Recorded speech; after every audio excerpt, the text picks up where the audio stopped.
êtes sur Média 1, merci de nous rester fidèles. Très heureux de vous retrouver pour ce nouveau numéro de l'invité de la rédaction. Les associations d'entrepreneurs naissent de jour en jour sur le continent. La notion de développement, mais également d'émergence s'installe dans plusieurs pays africains.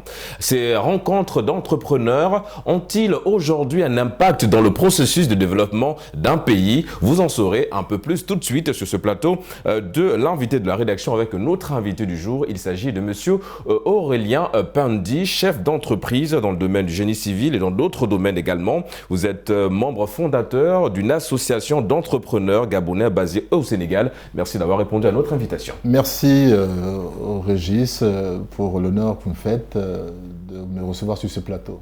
Alors monsieur Pendi, nous allons parler de ces associations d'entrepreneurs. Premièrement, quel est l'objectif de la création d'une telle association? Je pense que dans le contexte qui nous concerne aujourd'hui, il faut parler de ce qu'on sait, de ce que l'on maîtrise. Moi, je suis gabonais, je vis au Sénégal depuis quand même un certain nombre d'années, plus de 30 ans de vie au Sénégal. Et après avoir fait un parcours,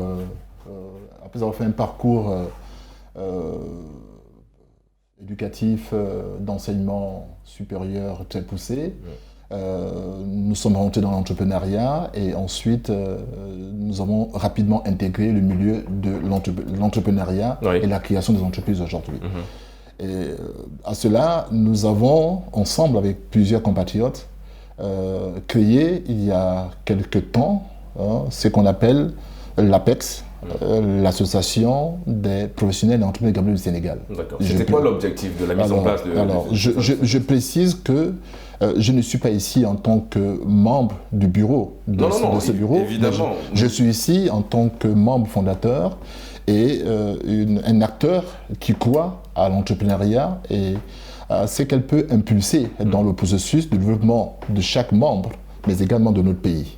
Revenons sur le cadre justement de l'objectif premier. Je veux dire, pourquoi la mise en place de cette association? Alors, l'objectif premier, c'était d'abord de rassembler l'ensemble des compatriotes vivant dans un environnement commun, d'accord, et partageant une même culture et des mêmes valeurs. Alors, lorsque nous avons créé l'APEX, il fait donc rassembler toutes ces personnes aujourd'hui. Et nous avons créé, comme je disais tout à l'heure, je parlais de l'association des professionnels et entrepreneurs gabonais du Sénégal. Il faut donc créer une structure organisationnelle qui rassemblerait non seulement des professionnels d'une part et des entrepreneurs de l'autre.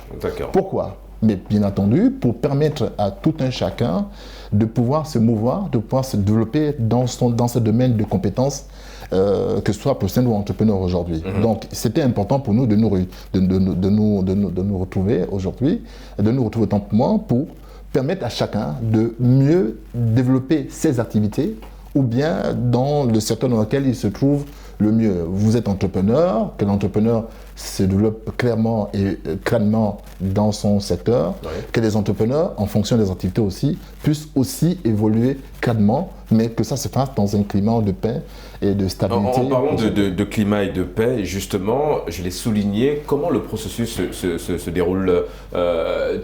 Quel est l'impact de ces associations aujourd'hui d'entrepreneurs à travers l'Afrique pour le développement d'un pays bien précis? Mais écoutez, nous avons estimé en tant qu'acteur participatif dans le processus qu'il fallait créer déjà l'entité. En créant l'entité aujourd'hui, nous avons constaté que plusieurs de nos compatriotes, je me sentirais plus à l'aise à parler beaucoup plus du côté de l'entrepreneuriat et des chefs d'entreprise. Mais on est là pour ça. Nous développons des activités dans plusieurs secteurs. Il y en a qui sont dans la restauration. Il y en a qui sont dans la restauration, il y en a qui sont dans le secteur de l'agriculture, il y en a qui sont dans le domaine de la communication, dans le domaine des hydrocarbures, dans le domaine de la formation et de l'éducation aujourd'hui. Autant de valeurs intercettes extrêmement importantes aujourd'hui qui doivent nous aider aujourd'hui à faire asseoir aujourd'hui notre vision par rapport à notre avenir. Est-ce que vous pensez qu'aujourd'hui, M. Pendi, certains, parce que je l'ai souligné dans mon introduction, évidemment que ces associations d'entrepreneurs naissent un peu partout sur le continent aujourd'hui, mais au finish, on se rend compte qu'il y a juste une association, mais que derrière, il n'y a pas un vrai fond. Comment justement, on va dire, mieux structurer ça, et quelles sont les recommandations que vous faites à travers des autorités un peu plus hautes que cette association pour justement avoir cette pierre à l'édifice, participer d'une manière un peu, on va dire, prompte au développement d'un pays? Alors, le problème que nous avons, c'est d'abord au niveau de nos organisations. D'accord. Si j'ai un avis à donner, l'avis est tellement simple. Moi, j'estime qu'il ne s'agit pas seulement d'avoir l'idée de créer une association, de rédiger ses statuts, de les rendre légaux vis-à-vis de l'état dans lequel on évolue. Mais c'est le processus. Mais il faut aller, ce processus, il ne faut pas s'arrêter là. D'accord. Il ne faut pas s'arrêter là aujourd'hui. Dès l'instant où on a mis en place le processus de la création et la mise en place d'une structure organisationnelle pour gérer les affaires courantes durant le mandat qui est donné, par exemple, à un bureau bien précis, parce qu'il s'agit de ça aujourd'hui, je pense que nous devons aller plus loin en quoi faisant. En travaillant sur ce que moi j'appelle pas une feuille de route, mais plutôt un plan stratégique dans une durée de 5 à 10 ans qui permet d'asseoir aujourd'hui une véritable politique de développement pour nous d'abord et aussi pour notre pays. Je prends un exemple aujourd'hui. Prenons un exemple. Je me répète. Dans l'association qui est la nôtre, nous avons des professionnels d'une part et des entrepreneurs. La feuille de route ne permet pas de canaliser quels sont les besoins des uns et des autres et pourquoi moi, M. Pendi, je serais tenté de rentrer dans la situation. Oui, parce que c'est là aussi le gros problème, c'est que beaucoup aujourd'hui des professionnels à travers l'Afrique sont un petit peu réticents à l'idée d'intégrer une association de professionnels dans un pays bien précis, parce que justement il n'y a pas, on va dire, cette motivation supplémentaire pour non seulement intégrer l'association, mais pour aussi participer à sa manière au développement de son pays. Comment justement renverser cette exclusion? Eh bien, pour la renverser, c'est simple. Il faut adopter ce que moi j'appelle pas une politique participative, une politique par adhésion. D'accord. C'est-à-dire, vous avez la structure qui est créée, d'accord? Elle demande des adhésions, vous rentrez dans l'association parce que vous croyez à l'association. Vous avez aussi des adhésions, des systèmes d'adhésion où vous avez des gens à l'extérieur aujourd'hui qui peuvent donner une impulsion par rapport à l'organisation. Il est très important. Nous devons aujourd'hui travailler, comme je disais tout à l'heure, sur un plan stratégique qui tient compte justement des besoins des membres qui doivent intégrer ou bien qui veulent intégrer aujourd'hui. Ça veut dire quoi? Ça veut dire qu'aujourd'hui, si moi, Aurélien Pendi, je veux adhérer à l'association des entrepreneurs ou professionnels, si je trouve mon compte, j'y adhère. Oui. Si je trouve mon compte, je n'adhère pas.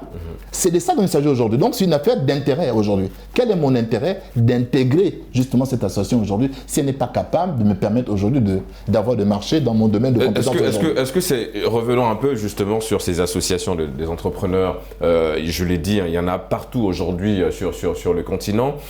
L'Union africaine justement appelait ces associations, en tout cas ces entités, à être un peu plus solidaires pour un développement plus efficient et efficace de leur pays. Est-ce qu'il faut aujourd'hui aller dans ce sens-là? Oui, je pense qu'aujourd'hui, il faut aller dans un maillage d'organisation. Je pense que le monde aujourd'hui, et je pense que l'Occident, si nous vivons aujourd'hui avec la guerre en Ukraine entre la Russie et l'Ukraine, qui a un bloc avec l'Union européenne et les États-Unis et le Canada, les choses sont claires. Nous ne pouvons pas aller loin dans nos organisations si nous ne mettons pas un système de maillage aujourd'hui de nos différentes organisations. Ce qui veut dire quoi? Ce qui veut dire qu'aujourd'hui, l'association dans laquelle j'appartiens, que j'adhère à l'idée, parce que je n'adhère pas encore dans la structure aujourd'hui, doit comprendre effectivement que nous devons travailler dans un ensemble global aujourd'hui. C'est très important. Mais nous sommes une association de la diaspora. Nous sommes dans un pays frère qui est le Sénégal. Dieu merci, on apprend beaucoup dans cet environnement aujourd'hui. Mais nous devons aussi créer un maillage très fort avec des actions sœurs qui sont au niveau du Gabon. Je parle du Gabon parce que je suis gabonais, d'accord, pour voir aujourd'hui comment impulser aujourd'hui ce que nous faisons au niveau du Sénégal pour participer aussi au développement de nos pays. Parce que moi, je crois fermement qu'à travers une structure associative comme la nôtre, on peut lutter contre les inégalités sociales, on peut lutter contre le chômage, on peut lutter contre la délinquance aujourd'hui, et on peut faire énormément de choses aujourd'hui. Je crois fermement qu'à travers les structures comme les nôtres aujourd'hui, on peut donner une véritable refondation de nos systèmes d'organisation, d'accord, basés sur l'excellence de ce que nous faisons.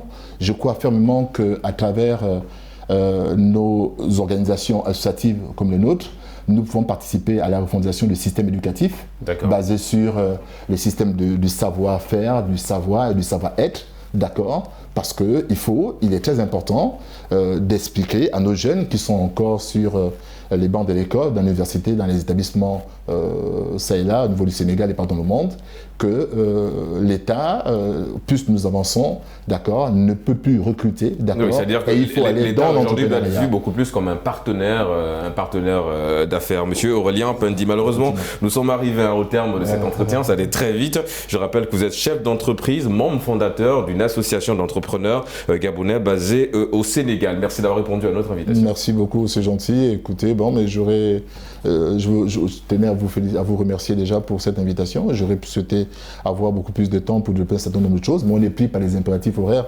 je comprends, et j'ose espérer que ces genres d'exercices vont pouvoir se répéter à l'avenir. Je vous remercie. Merci. Et c'est la fin de cet entretien. Merci d'avoir suivi. Excellente suite des programmes sur nos antennes.